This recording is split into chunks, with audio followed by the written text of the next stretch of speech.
Alright guys, so ito yung dalawang alaga natin. Ito si Ginger na bully at ito si Cookie na bigay. Nakabili ka na?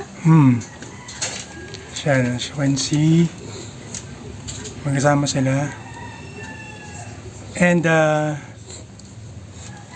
ito kasi si Ginger, meron siyang mga patsi.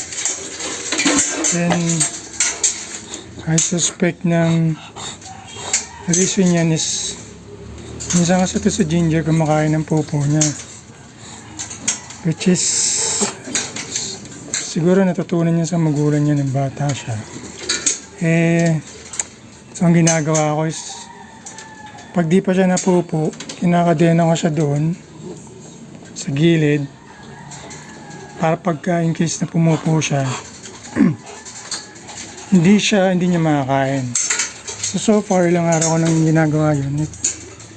Medyo bumabalik naman yung patsi ng ibang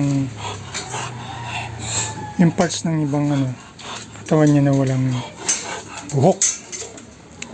So ngayon plano akong mag-switch sa raw food kasi mahal yung dog food Ang binibigay ko sa kanila is Vitality Puppy. Medyo mahal, 160 isang kilo. So ang bili ko sa kanila 2 kilo each time, so that's 300 plus. So I think mas mura kapag raw food. Mas healthy pa kasi walang mga preservatives and all. So if you guys wanna find out more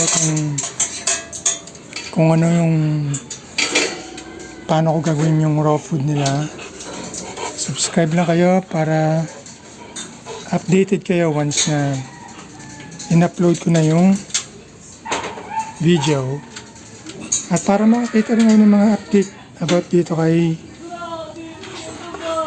Cookie and kay Ginger.